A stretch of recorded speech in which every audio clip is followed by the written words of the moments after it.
my name's Nicole Walter. I'm a product engineer at John Deere, and today I'm going to talk to you about kind of what my career path looked like, what options there are at John Deere, and how to prepare yourself and some advice I have for you. So maybe. Here we go. So start off, I'll give an introduction about myself, talk about my career, talk about preparing for a career with John Deere, and then end with some advice at the end. Like I said, my name is Nicole Walter. I'm a product engineer within the Sprayer TDP group, and that group is the experimental group in sprayers. So we work, we're basically the research and development group where we take a product, see if it's something that Deere can use, can sell, our customers can use, and then we work to get that into production. I went to school at Kansas State University, where I got my master's and bachelor's in biological and agricultural engineering. After that, I started with Deere. I have 5 years with the company. 3 of those come from previous internships during school, and then the last 2 years I've been full-time. My previous internship with Deere includes everything from business planning to product and quality engineering to assembly engineering, and then some test engineering there at the end. Outside of work, my husband and I have 2 very active dogs who keep us very busy, and so we spend a lot of time outdoors. So work isn't everything, but if you like what you do, it can be everything, and it's a lot of fun. So I'll talk to you a little bit about my role as a product engineer. So basically what we do is we take the product from conception all the way into the early product development process, which then leads into production and the end user, our customers. So this includes everything from the research of a product and design of the product. After that, you go through cross-functional support, so you get feedback from quality engineering, from manufacturing, to make sure that what you designed is something that we can build, something that's going to be high quality for our customers. That usually leads to design changes, and so you make those changes and then you go back and kind of go in this circle through your cross-functional support and design changes until you have something that's ready. At that point, it goes through testing. So there's both internal testing, and then we have customer testing as well. And then you might have to go back and make a few more design changes, and finally it gets put into production. So it's a really cool space to be in, because you can see these products all the way through from start to finish. It can also be a little frustrating because you can be working on a project for months and then the company decides that, it's not something that we can actually sell, and so we have to cut it and you're not working on it anymore. So you get a little bit of both, but overall it's a very rewarding career, and I absolutely love what I do. So within John Deere, within the product engineering at John Deere, there's so many different roles that you can have and different functional areas you can be in. Product engineering isn't just design. Product safety and compliance is in there. PV&V, which is our test group, is in there. If you really like engineering standards, that's in there, as well as the user interface and experience. So what our customers are actually interacting with. That includes the cab, that includes the displays that you see in the cab. And the really cool thing about John Deere is you're not just limited to product engineering. If you want to go try quality engineering, you sure can. If you want to move over to marketing or HR or wherever you feel your calling, you have the ability to do that. And if you're really not sure what you want to do, John Deere has a great program called the Engineering Development Program, where right out of school they bring you in. You do different rotations that are similar to internships. They're extended, but you get more work than an intern. You're really a full-time employee. It just gives you really a temporary position in that group to find what you like to do, and you can move around to different things. If you want to try manufacturing, you can do that in there, and really find where your passion is. That way you can follow that through your career. At John Deere, there's so many things to love. I tried to narrow it down the best I could. And one of the major things is that there's a never-ending possibilities, like I just talked about. You can go into marketing, you can go into customer support, you can go quality, you can do whatever you want within the company. If you don't like something, it's very easy to change. we also are a very global company, so not just in our locations, but also the work that we, or the products that we support and that we build and we make. Um, and that ties into the never-ending possibilities, right? So you can work and you'll work with people in Germany and Australia and India. We have locations in South America and Africa as well. So, and we support everything from, you know, your gators and small tractors all the way up to your combine harvesters like your cotton harvesters, and then construction and forestry equipment, which is a whole nother animal in itself and is really cool to work in. So the excavators and the forestry equipment are very unique and have a very unique skill set, and a very niche group that use them, but they're absolutely incredible machines to get on. The next thing that there is to absolutely love is your colleagues at John Deere. Everyone at John Deere is at Deere because they have a passion for what they do. You're not going to find very many people at Deere who don't like what they do. And so work is fun. You come to work and you are able to connect and interact with the people you work with, not just from a business perspective, but also from a personal perspective. And so it makes your work a lot easier. It makes communication more fluid. And it just makes work fun. It's just fun to be at work. The last thing here out of many, there's many more, but the last thing I put on the slide here was the John Deere brand.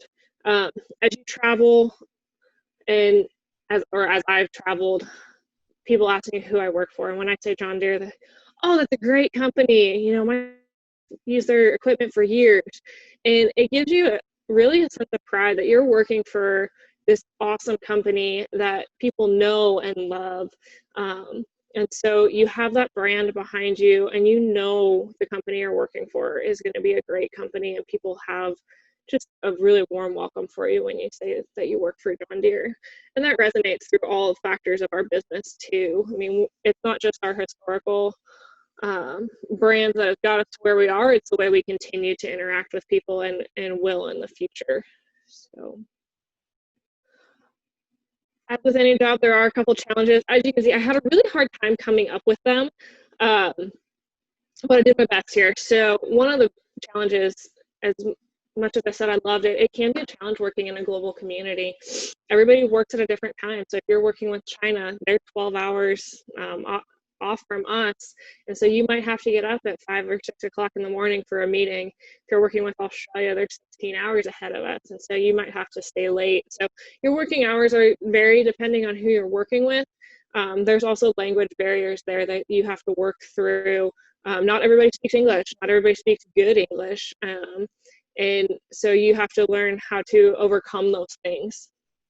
It also can make things slow when you're working with Australia or India, where you know their workday is done, you email them, you're not going to get an answer that day. It may be the next day, and so that can slow things down. Whereas if somebody was sitting right across from you, you could have an answer right away. The other thing that can be challenging is Deere is a very large company. We have 60-some thousand employees across the world, and so to manage those, there's been processes that have put in place to make sure that mistakes don't happen. And they're processes that we've learned from, and that they're there for a reason, but they can make things very slow. And so it can take a while before you'll see progress on something. And that's by design, and that's there for a purpose, but it can also be very frustrating when you're trying to push things along. So as you prepare for your career, there's a few things that I found early on in my career here that are helpful. The first one of those is communication. Effective and efficient communication is huge. And it's not just how you communicate in person, it's how you communicate over email, it's how you communicate over the phone, when you're texting. One of the biggest things I would recommend is taking a public speaking course. I know they suck and everybody hates them, but when you need to be able to speak eloquently and get your point across in an effective manner, if you're speaking to leadership or to somebody who doesn't understand English very well, that public speaking course comes in very handy and allows you to organize your thoughts before you say them, so that you're not leading to more confusion, but you're being effective and efficient in how you communicate. The other thing is knowing when and how to utilize technology. Not everybody understands what TikTok is, and not everybody knows how to text. And so you're going to be working, when you get into the real world, with people who are much older than you. And as you continue your career, you start working with people who are younger than you. And so you need to keep up with technology, but also learn how and when to utilize it. If you send somebody a text who is close to retirement, there's a chance that they might not know how to text. Now, most people typically do, but that might not be their preferred form of communication. So you need to learn how to utilize this technology so that you're communicating well with your colleagues and your customers. The other thing you need to learn to do is to question things. And I know as engineers, if you want to go into engineering, this in engineering school should be drilled into you, but it's always good to say, right? So practice questioning things. Don't take them at face value just because somebody says this is the way it's always been done. Well, why is it always done that way? There's always room for improvement in everything you do. And so questioning things allows you to make those improvements and find the more efficient path. Also learn how to do extra research. This comes in with not taking things at face value. Just because somebody says, hey, our standard says it's 5 millimeters. Our bolt needs to be 5 millimeters because that's what the standard says. Go up and look at that standard and make sure. People interact and do a lot of projects, and so they might be confusing things, and it always helps to do that extra research on the side so that you can verify exactly what you're doing. The next thing is to get in the habit of double checking your work, especially when you're using copy and paste. And I'm guilty of this one. When you've got the same thing and you just got to put it in there 100 times, or you're talking to different people and you're just copy and pasting that email and you forget to change their name, that's really embarrassing. So double check your work. It can make a difference, make a huge difference, save you some embarrassment and save you some work on the back end. Also learn how to use spell check and learn how to go through and reread your work. Just because spell check doesn't pick it up doesn't mean it's not wrong. So Word has this really cool feature where it will actually read your work for you, so you can hear it. If you're like me, I read too fast, I can't always pick up that a word is wrong if it's close. And so hearing it often helps me through that. So learn how to check yourself. It'll save you a lot of embarrassment, and it'll save you a lot of work on the back end. The last thing is interviewing. Practice interviewing. Go to companies that you might not be interested in or don't think you're interested in, and shake the nerves out. Interview with them before you interview with a company that you're really interested in working for. Do mock interviews. If you see a mock interview on campus, go for it. Every company will interview you differently, and so understanding how different companies interview and being prepared for all of those types of interviews are going to be huge. You're walking in with a foot in the door if you know how to interview when they tell you that they're going to be doing behavioral-based interviews versus somebody who's never had a behavioral-based interview before. You're putting yourself just that much further ahead of everyone. The other thing with your interview is to prepare your 30-second elevator pitch. When you first sit down for an interview, they're going to ask you to tell them about yourself, and you need to be able to do that in a quick and concise manner. So practice that. Have it ready for when that time comes. I have 5 pieces of advice for you as you're looking for your career and as you go into your career. And the first one is decide what you want in a company. Just because a company is a really good company, everybody tells you it's a great company, that doesn't mean it's right for you. So decide what you want out of your job, what you want out of a company, and then interview. That interview is just as much for you as it is for the company. So ask questions. Ask about the job. Ask about the people you work with. If you can, reach out to people who work there. Ask them about the culture. See what it's like to make sure that that company really fits you. The next one is to don't be afraid to go outside of your comfort zone.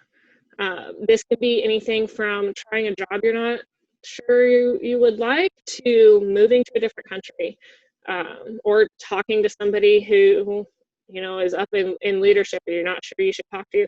step outside. What's the worst that's going to happen? You're going to find you don't like the job. Okay, there's other jobs out there. You can move on. So don't be afraid to do that. You'll find that you grow a lot personally through that, but you'll find you also grow a lot professionally, and it makes you stand out that much more within your company. The next one for you is a big network is not necessarily the same as a good network. You're going to hear a lot of people tell you that you need to go out and network. You need to meet as many people as you can, and you need to build that network.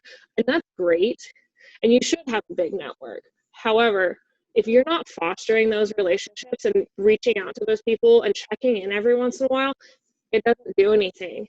The person I met 5 years ago at a luncheon isn't necessarily going to remember me if I ask them for help, you know, if I haven't kept in contact with them. So you need to be able to learn how to develop your network, not only from a size perspective, but also make sure from a depth perspective that those relationships are being maintained like they should. And I know I told you this next one in the prepare section, but it's also in the advice. When you come into a job, ask questions. You're in the advantage you have an advantage. There we go. You have an advantage that you're new to the company. And so asking questions is okay. Ask away. The more questions you can ask, the more information you know, the better you're going to do at your job.